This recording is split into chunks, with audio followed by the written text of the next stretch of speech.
The billionaire woman was only 3 steps away from collapsing when the janitor suddenly dropped his mop and shouted the one thing nobody in the marble lobby expected to hear. "Don't move, don't speak." Every executive in the building froze. Security guards reached for their radios. Her assistant stared at the man in the faded blue uniform as if he had completely lost his mind. But the janitor wasn't looking at the billionaire's face. He was watching her left hand, her breathing, and the tiny tremor traveling through her fingers. He knew something was terribly wrong, and within seconds, everyone would understand why the quiet man they had ignored all morning had just risked his job, his dignity, and possibly his freedom to stop the most powerful woman in the building. It was a bright Tuesday morning in the heart of the city. Sunlight poured through the enormous glass windows of Meridian Tower, spreading clean white light across the polished marble floor. Outside, traffic moved beneath a clear blue sky, while inside, expensive suits hurried toward elevators, carrying briefcases filled with contracts worth millions. Nobody paid much attention to the man pushing a cleaning cart through the lobby. His name was Callum Reed, a 41-year-old single father who had learned to become invisible in places where people measured human value by watches, cars, and bank accounts. His uniform was clean but old, his shoes had been repaired twice, and the silver watch on his wrist had stopped working years ago. Yet Callum carried himself with quiet dignity because every evening, when he returned home, a 9-year-old boy named Micah was waiting for him with homework, questions, and a smile that made every exhausting day worth surviving. Callum had not always been a janitor. Years earlier, he had worked as a maintenance technician for a medical equipment company. He understood machines, electrical systems, pressure gauges, emergency equipment, and the small warning signs most people overlooked. But after his wife died unexpectedly, Callum became both father and mother to Micah. He needed a job with predictable hours, so he accepted work as a janitor at Meridian Tower. It paid less than his old position, but it allowed him to pick Micah up from school, prepare dinner, check his homework, and sit beside him when nightmares came. Callum never complained about the work.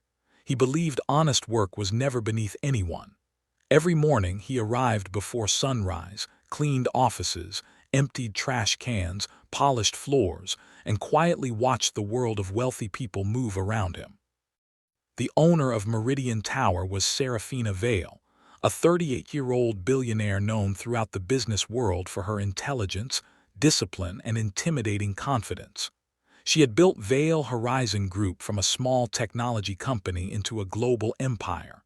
Newspapers called her unstoppable, investors called her brilliant, competitors called her ruthless. But very few people knew that behind the expensive suits and controlled expressions was a woman who had spent years trying to prove she could survive after losing her father, the man who had once taught her that strength meant never showing weakness. That morning, Serafina entered the lobby surrounded by executives and assistants. She was preparing for the most important presentation of her career, a merger that could expand her company into 3 new countries. Her assistant carried documents, another checked her schedule, and 2 executives discussed the numbers behind her. Serafina barely acknowledged anyone. Her attention was fixed on the presentation ahead. Callum was cleaning the marble floor near the entrance when he noticed her. At first there was nothing unusual, then he saw something small. Serafina paused for less than a second beside the reception desk. Her right hand pressed lightly against her chest. She inhaled slowly. Her shoulders tightened. Then she continued walking. Callum watched her carefully. He had seen that pattern before. His mother had once experienced a similar medical emergency when he was a teenager. The memory had never left him, the strange breathing, the pale skin, the hand moving instinctively toward the chest, the sudden stillness before the body reacted. Callum immediately looked around for the nearest security officer, but Serafina was already moving toward the elevators. Her assistants continued talking, completely unaware. Then Serafina suddenly stopped. Her face lost its color. Callum saw her lips part as if she were trying to breathe more deeply, but her chest barely moved. That was when he dropped the mop. The sharp sound echoed through the lobby. Everyone turned. Callum rushed toward her and shouted for her not to move or speak. The entire lobby went silent. Serafina looked at him with disbelief. She was not accustomed to being ordered around, especially not by someone wearing a janitor's uniform. Her security team moved toward Callum, but he raised one hand and told them to wait. He explained that if they moved her too quickly or made her walk toward the elevator, they could make the situation worse. He asked someone to call emergency services immediately and instructed another person to bring the building's medical kit. The executives looked confused.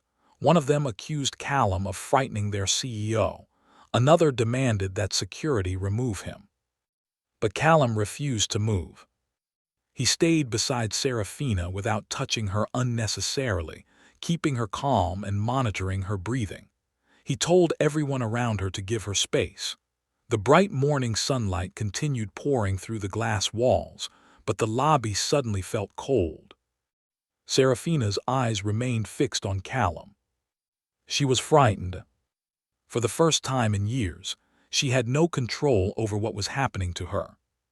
Callum recognized the fear because he had felt it many times himself. Not because of money. Because of responsibility.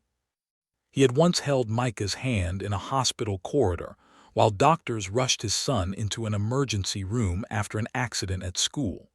He remembered staring at the closed doors and begging silently for another chance to be a father. He knew exactly what it meant to feel powerless. A few minutes later, paramedics arrived.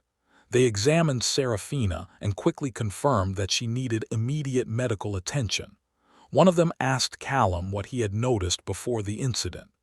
Callum explained every detail, including the change in her breathing and the pressure she had placed on her chest. The paramedic looked impressed and said that noticing those early signs may have made a significant difference. Callum simply stepped back. He did not expect praise. He did not expect a reward. He only wanted her to be safe. Serafina was taken to the hospital. The lobby slowly returned to normal, but nobody looked at Callum the same way anymore. He picked up his mop and continued working. By lunchtime, he thought the incident was over. It wasn't. A few hours later, the building manager called Callum into a private office. Callum entered expecting criticism. Instead, he found Serafina's chief executive officer waiting there. The man told him that Serafina wanted to speak with him personally. Callum immediately worried about his job. He wondered whether she was angry that he had interrupted her schedule in front of important executives. He wondered whether security had complained. He wondered whether he would lose the only job that allowed him to care for Micah. When Callum entered Serafina's office, he found her standing beside the enormous windows overlooking the city. It was still daylight. The afternoon sun reflected off the skyscrapers, turning thousands of windows into bright mirrors. Serafina looked different. There was no boardroom confidence in her expression, no entourage, no intimidating smile. She looked like a woman who had just realized how fragile life could be. She thanked Callum for what he had done. Callum told her that anyone would have done the same. Serafina shook her head. She said that most people had watched her walk past them every day, but Callum had actually noticed her. That sentence stayed with him, because Callum understood what it meant to be unseen. He had spent years being invisible. People threw trash beside freshly cleaned floors without looking at him. Executives walked past without saying hello. Visitors sometimes assumed he was part of the furniture. Nobody asked about his life. But his son always noticed him. Micah noticed when Callum was tired. Micah noticed when his hands hurt. Micah noticed when there wasn't enough money for something. That evening, Callum returned home carrying a small grocery bag. Micah ran toward him and asked whether he had a good day. Callum smiled and said it had been unusual. Micah noticed the expression on his father's face and asked if something bad had happened. Callum sat beside him at the kitchen table and explained that he had helped someone who was sick. Micah looked proud. Then he asked whether the person was going to be okay. Callum said he believed she would be. Micah smiled and returned to his homework. For Callum, that was enough. But the next morning, something unexpected happened. When Callum arrived at Meridian Tower, the building manager told him that Serafina had requested a meeting with him. This time, Callum entered her office without fear. Serafina was holding a file. Inside were documents about Callum's employment history. She had discovered that he had previously worked in medical equipment maintenance and had left that career after becoming a single father. She asked why he had never told anyone about his technical background. Callum explained that he didn't want special treatment. Serafina looked at him for a long moment. Then she told him that his life had been reduced to a uniform because everyone had been looking at his job instead of his abilities. She offered him a position in the company's facilities and safety department, with better pay, full benefits, daytime hours, and enough flexibility to continue caring for Micah. Callum was stunned. He asked whether she was offering him the position because he had saved her. Serafina said no. She was offering it because he had demonstrated something that could not be taught in a classroom: awareness, responsibility, courage, and compassion. Callum struggled to accept. For years, he had believed that his life had become smaller after his wife's death. He thought his dreams belonged to another version of himself, someone who had existed before hospital bills, school fees, grocery lists, and lonely nights. But Serafina reminded him that sometimes life does not destroy your dreams. Sometimes it forces you to carry them differently. Callum accepted the position. Months passed. His life slowly changed. He was no longer pushing a cleaning cart through the lobby. He worked with the company's safety team, inspecting equipment, reviewing emergency procedures, and training employees to recognize dangerous situations before they became disasters. But the biggest change happened at home.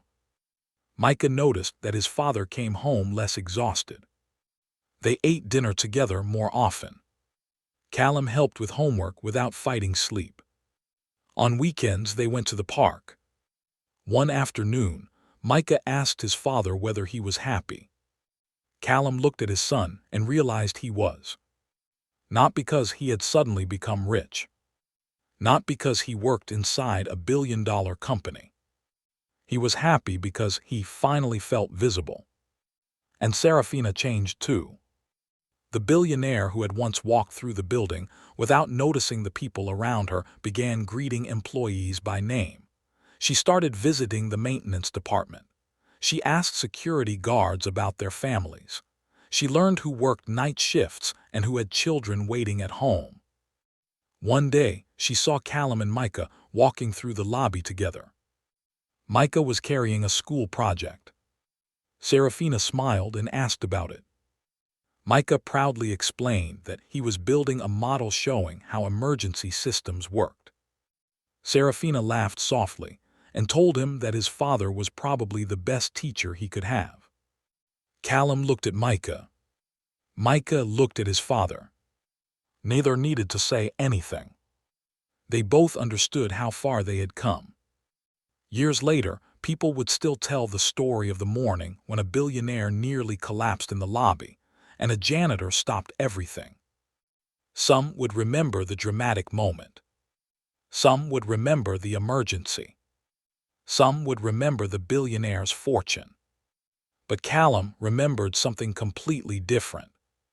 He remembered a frightened woman standing beneath the bright morning sunlight, surrounded by people who saw her title before they saw her humanity.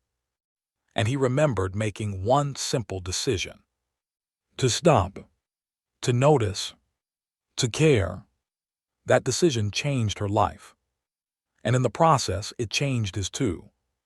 If this story touched your heart, please take a moment to like this video. Share it with someone who believes that kindness still matters. Leave a comment and subscribe to Life Spark Stories if you believe in kindness, second chances, and the idea that one good decision can completely change another person's life. Because sometimes the person everyone ignores is the person who notices what everyone else misses. Sometimes the person wearing the simplest uniform carries the greatest courage. And sometimes, the greatest turning point in someone's life begins with nothing more than stopping for a moment and choosing to care. Months after Callum joined the safety department, Serafina asked him why he had risked his job that morning. Callum smiled and told her that when you see someone in trouble, you don't stop to calculate their bank account, their position, or their influence. You simply help. Serafina never forgot those words. Neither did the company. A new employee recognition program was created in Callum's name, honoring workers who demonstrated courage, compassion, and responsibility regardless of their position. Callum never asked for it. He only wanted to provide a better life for Micah. And every evening, when he walked through his front door and saw his son waiting for him, he remembered that his greatest promotion had never been the new job. It was the moment he realized that being a single father had not made his life smaller. It had made his heart stronger. If this story moved you, please engage with this video. Leave a heartfelt comment, share it with someone who needs hope today, and subscribe to Life Spark Stories for more emotional stories about kindness, courage, and second chances.